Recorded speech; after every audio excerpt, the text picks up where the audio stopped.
Senhores doutores, né, as minhas palavras aqui iniciais, eu agradeço a atenção e aí eu passo o microfone ao meu amigo Ronaldo para debater.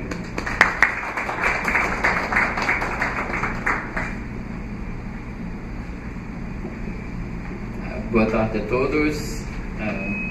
Primeiramente, queria agradecer o convite de Marcília, que me botou numa espécie de roubada, né? Eu queria dizer antes que eu estou muito à vontade aqui nessa não, foi você. Nessa mesa, porque o desembargador Sérgio Torres foi coordenador da instituição que eu me graduei, foi meu professor de graduação, participou da minha defesa de monografia, ele meio que me persegue, né? E quando eu ingressei no mestrado, né, horas antes do resultado oficial, aquela tensão para ver se ia entrar mesmo no mestrado, vem a ligação do desembargador e o que é que está me ligando agora nessa hora? E ele disse, não, eu queria ser o primeiro a lhe dizer que você ingressou no mestrado em primeiro lugar, etc. Então, de modo que, apesar de eu ser um constitucionalista, não sou um juiz trabalhista, eu me sinto muito à vontade nesse debate, né? Eu peguei a palestra do desembargador no domingo, né? Então eu tive aí 2-3 dias para preparar um texto de debate, né? E nós sabemos, na vida acadêmica, todo debatedor faz complementos, né, à conferência, mas também faz críticas, né, de modo que eu me sinto aquele cara da jaula, né, que tá para encontrar com o tubarão, né. O mote geral da palestra do desembargador foi discutir, além da relação entre direito do trabalho e cidadania, foi discutir a relação ambígua e conflituosa entre o desenvolvimento tecnológico e o direito do trabalho. Ao mesmo tempo, e eu vou tentar fazer isso na minha intervenção, né? Eu vou começar pela segunda parte, depois eu chego na primeira parte de uma forma crítica, né? Ao mesmo tempo em que as tecnologias nos dão conforto, nos poupam tempo e de certa forma nos dão mais segurança, elas possuem um lado perverso, que é a possibilidade do seu uso contra o homem. E por essa razão, isso demanda uma atuação estatal, vale dizer, atuação da política e do direito, né? Acho que o desembargador colocou isso de forma muito coerente. O meu papel aqui é trazer outros elementos que porventura tenham ficado encobertos na exposição, até porque talvez não seja o foco, né? Veja, eu sei que há uma tendência mundial que a tecnologia invada cada vez mais as nossas vidas e que, para tanto, a ciência vai ter que se desenvolver cada vez mais para dar conta dessas tecnologias, tomando como um princípio que a tecnologia é uma aplicação da ciência, né?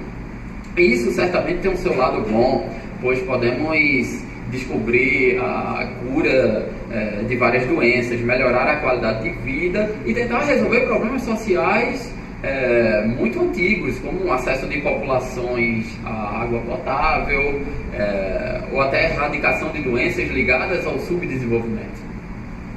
Embora eu não queira passar de retrógrado ou inimigo das tecnologias, e meu irmão acabou de chegar e ele só vive na tecnologia, inclusive o LOL, ele só faz jogar isso para desespero da minha mãe que quer que ele estude, né?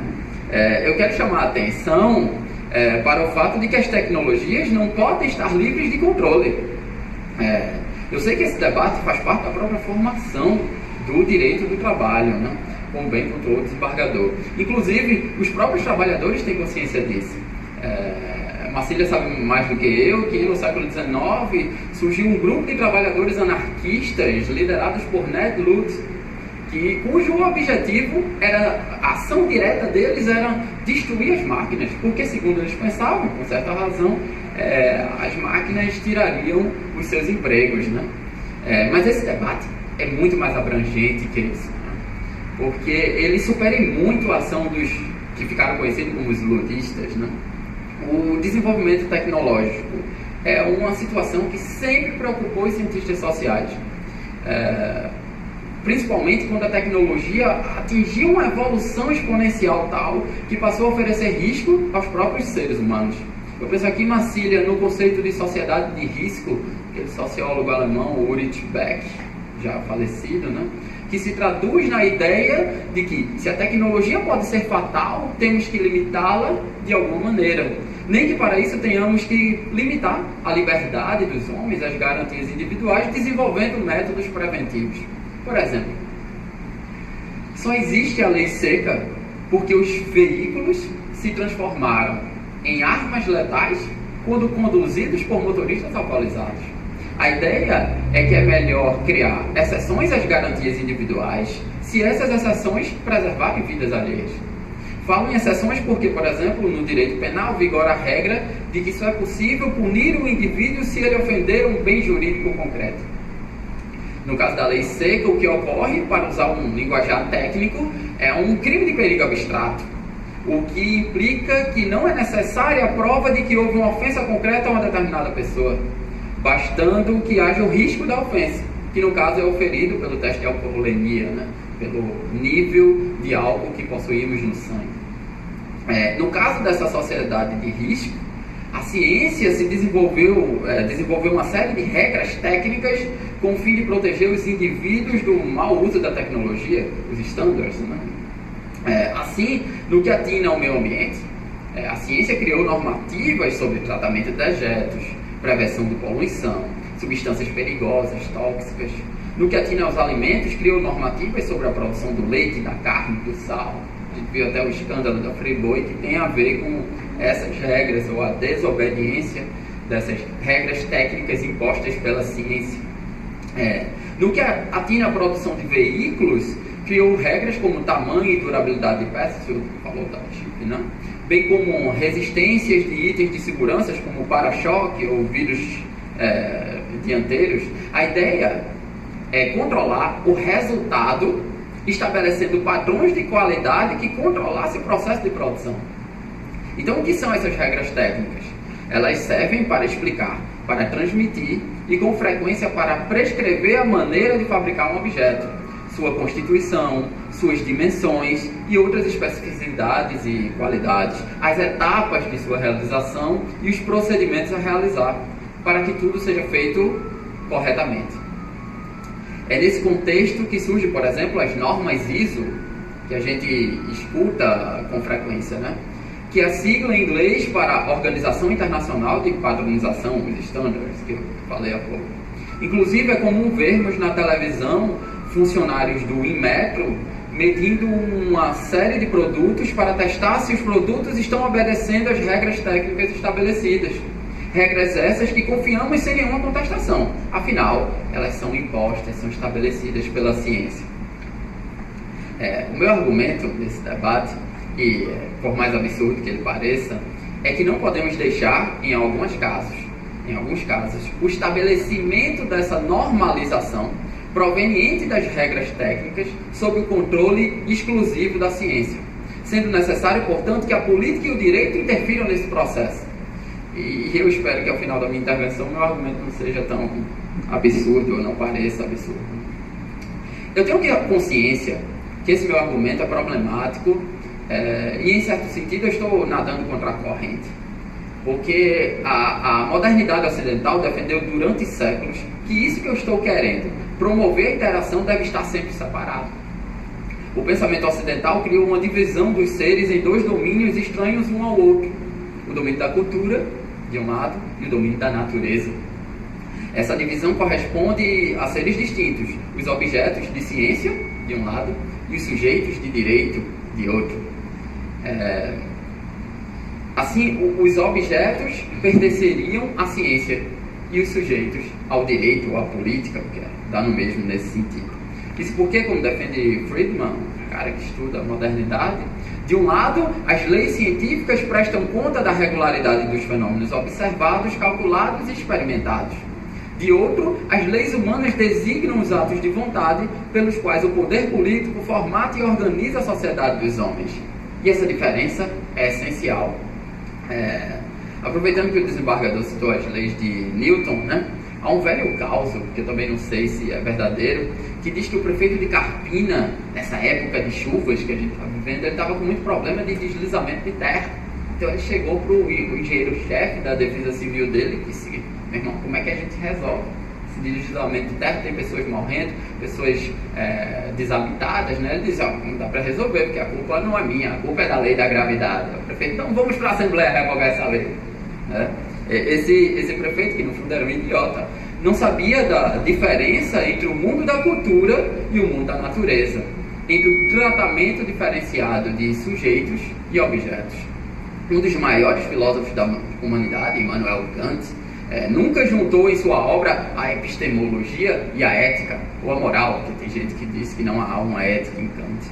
É muito conhecida a sua frase, que ele queria que estivesse no seu túmulo, que é a seguinte: há duas coisas em mim, o céu estrelado acima de mim, ou seja, a ciência, e a lei moral em mim, ou seja, a moral, a ética, né?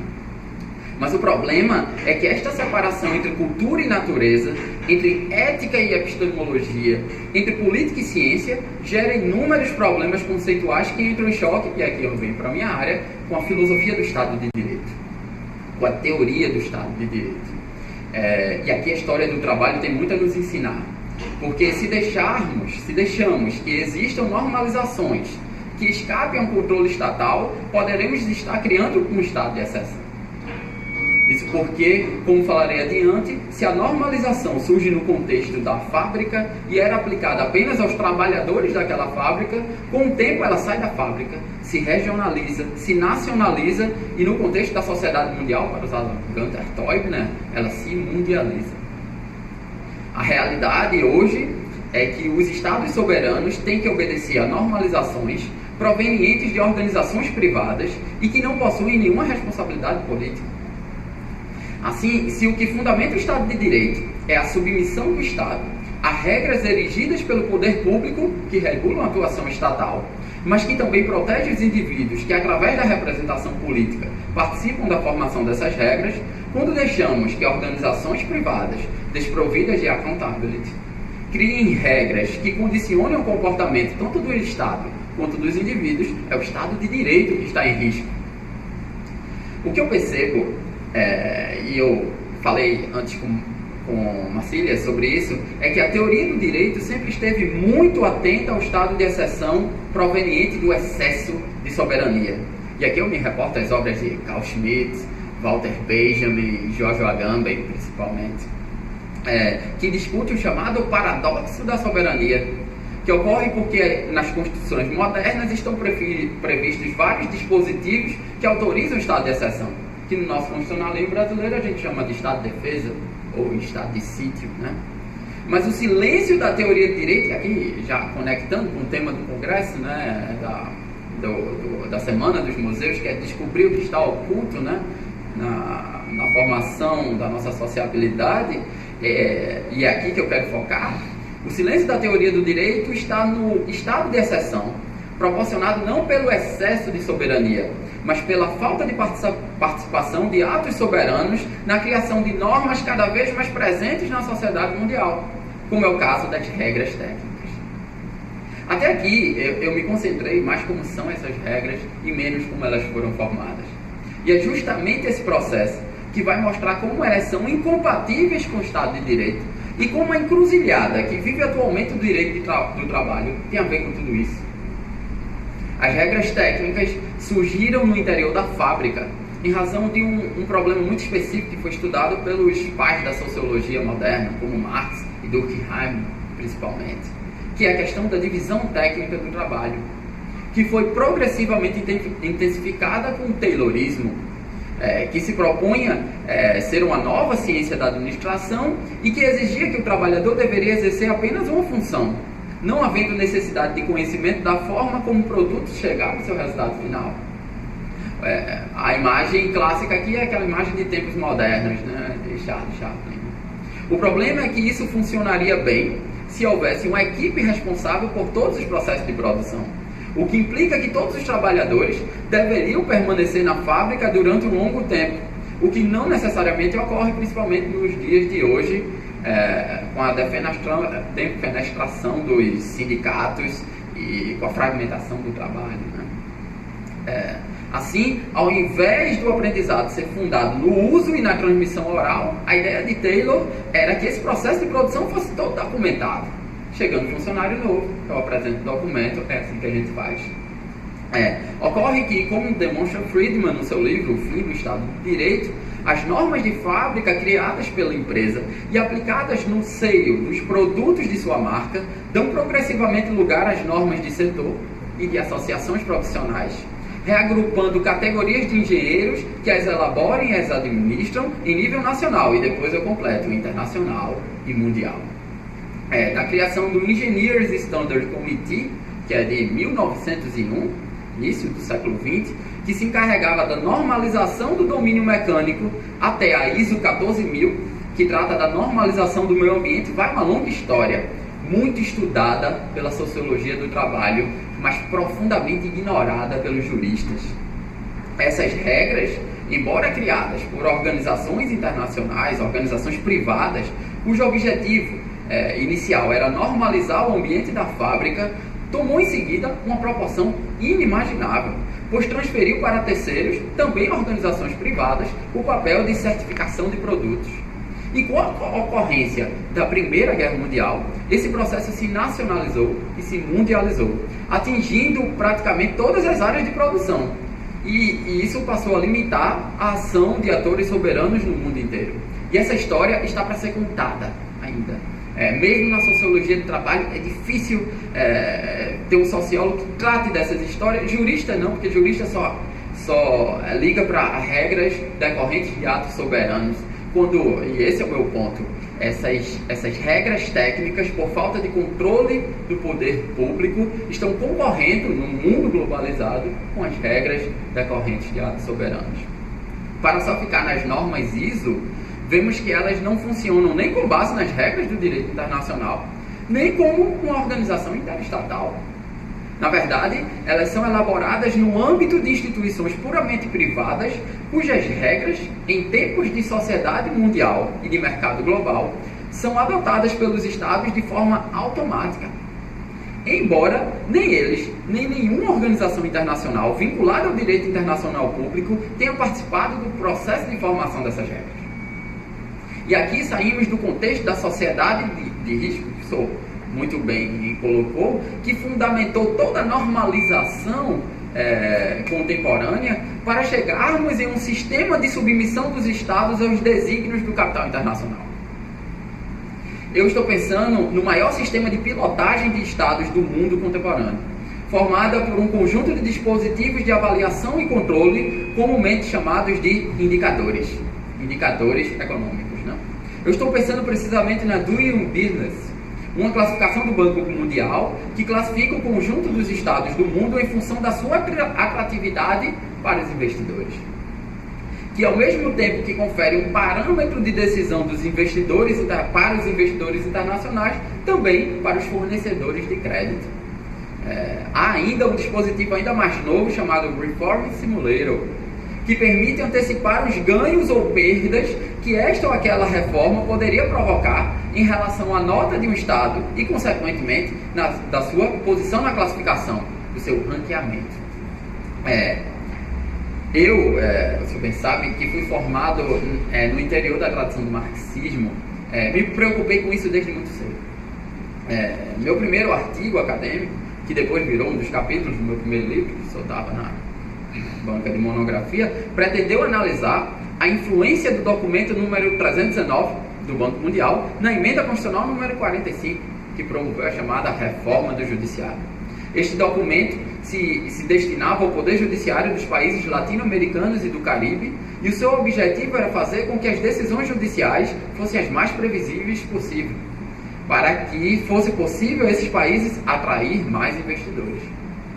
É nesse contexto que surge, por exemplo, todo um movimento em torno da verticalização da jurisprudência, com a criação de institutos como a súmula vinculante ou a súmula impeditiva de recursos. Eu me lembro, inclusive, que na discussão do meu trabalho de graduação, o senhor até me informou mais e disse que, se não fosse o papel das associações de magistrados e de outros atores, essa reforma, a emenda constitucional 45, teria sido muito pior, né? É preciso lembrar que, assim como a normalização, são os standards, né? Quem estabelece os indicadores é a ciência. No caso, a economia, a ciência econômica, que é formada por uma série de atores e instituições privadas que não raros são patrocinados pelo grande capital. Quem viu o documentário chamado O Trabalho Interno, que fala da crise financeira de 2008, viu uma série de entrevistas onde economistas que contribuíram para agências de risco, para a formação de pareceres para essas agências, não consideravam que havia conflitos de interesses entre a avaliação que eles faziam dos estados e o fato dos seus projetos acadêmicos serem financiados por grandes empresas e grandes investidores internacionais. Inclusive, a crise de 2008 foi gerada porque essas agências, como a Standard & Poor's, né, ignoraram, embora não tivessem conhecimento de causa, todos os equívocos econômicos que posteriormente iriam desembocar na crise de 2008, mas que estavam beneficiando inúmeros atores econômicos, né, e atores privados. As agências, porém, juntamente com CEOs de grandes corporações, que promoveram a normalização através de indicadores e submeteram automaticamente os estados que queriam estar bem ranqueados em seus relatórios, não sofreram nenhuma punição por seus desvios éticos, inclusive desvios epistemológicos, que, na minha interpretação, decorreram dos éticos, né? Os estados, por outro lado, além de se submeterem automaticamente à normalização do setor financeiro, muitas vezes alterando regras jurídicas legitimadas por processos políticos públicos, ainda tiveram que salvar o sistema financeiro da bancarrota. Eu sei que lá atrás o meu argumento, qual seja, de que não podemos deixar para a ciência, principalmente a ciência econômica, o monopólio da normalização, soou um tanto absurdo. Porque ciência é ciência, né? Ciência é um novo Deus, né? Tem toda uma estrutura discursiva que lhe dá legitimidade. Eu espero que agora eu esteja me fazendo entender um pouco melhor acerca do perigo ao Estado de Direito de permitir que sejamos governados por estándares e de indicadores que não são controlados publicamente. Ao contrário do que sustenta a modernidade, segundo a qual natureza e cultura, ciência e política estão separadas, a história do trabalho, e no limite da própria crise de 2008, demonstra que a ciência pode ser utilizada para fins políticos e que estándares e indicadores não decorrem exatamente da descrição pura de fenômenos ou do estado natural das coisas. Na verdade, mais do que normas puramente técnicas, facultativas e neutras, elas são normas que dirigem as condutas e produzem efeitos políticos. Se as normas do Estado de Direito possuem como garantia a de serem criadas observando procedimentos democráticos, estando sujeitas ao controle jurisdicional, estándares e indicadores não possuem nenhuma dessas duas garantias. Inclusive, a Corte Europeia de Direitos Humanos não admite recurso contra as normas técnicas europeias, como se elas fossem normas meramente subsidiárias diante das regras jurídicas, quando elas são muito mais, né? No meu livro, eu sustentei de forma um tanto polêmica que o direito do trabalho protege o capital e não o trabalhador. É mais uma questão de função do que de explicitação, claro, né? Pois o direito do trabalho realmente defende o trabalhador e, por isso, cumpre uma importantíssima função na garantia de direitos, como o senhor bem colocou. A minha tese é que ele não surgiu porque os estados finalmente entenderam que o trabalho deveria ser exercido em condições dignas, né? Na verdade, ele surge para evitar revoluções socialistas, né? Vejam que a Revolução Russa é de 1917 e a criação da Organização Internacional do Trabalho é de 19. Essas datas não são à toa, né? Nesse sentido, seria melhor conceder direitos, mesmo que isso diminuísse o controle do capital, né? o lucro do capital. Pelo menos forçaria o trabalhador a lutar dentro de parâmetros legais, mas ainda assim dentro do capitalismo. Penso aqui no livro, no clássico, A Legalização da Classe Operária, de Bernard Edelman, onde ele mostra que jornada de trabalho, férias remuneradas, direito de greve, reconhecimento de organização sindical, que são conquistas trabalhistas no âmbito jurídico, representaram, na verdade, momentos fundamentais da captura política da classe trabalhadora. Sob a máscara do amparo legal, Edelman descortina na ideologia jurídica uma tentativa bem-sucedida de negar às massas qualquer palavra e qualquer existência fora da legalidade. Apesar de eu ser um posicionalista e minhas leituras de sociologia do trabalho certamente estarem desatualizadas, acredito que essa tese ainda se mantém.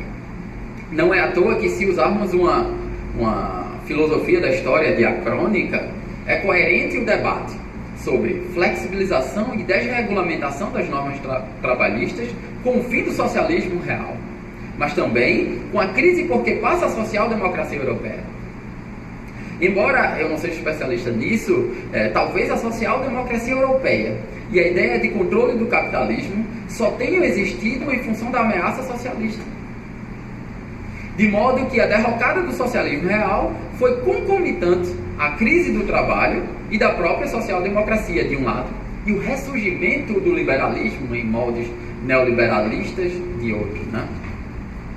E nesse ponto, quando o desembargador aborda o tema relevantíssimo do impacto das tecnologias no direito do trabalho, não é possível deixar de registrar que muitas dessas mudanças no direito do trabalho, no mundo do trabalho, que de fato existem, precisam ser sempre questionadas pelo jurista crítico. Isso porque a ciência que está fundamentando muitas dessas mudanças não é neutra e sem intenções. E o seu discurso de eficiência e de competitividade das empresas está querendo convencer o trabalhador de um mundo cor-de-rosa que de fato não existe. Não existe esse mundo. Acredito, por fim, e já estou finalizando, que a crise por que passa o direito do trabalho atualmente também é fruto da completa desconsideração dos juristas sobre a crescente normalização técnica. Nas faculdades de Direito, e aqui eu faço uma meia-culpa, quando lecionamos a teoria das fontes do direito, nunca mencionamos estándares e indicadores. Regras técnicas que, na sociedade mundial, estão cada vez mais presentes e que são de fato necessárias, mas que passam ao largo do Estado de Direito e, no limite, podem acabar por destruí-lo. Obrigado.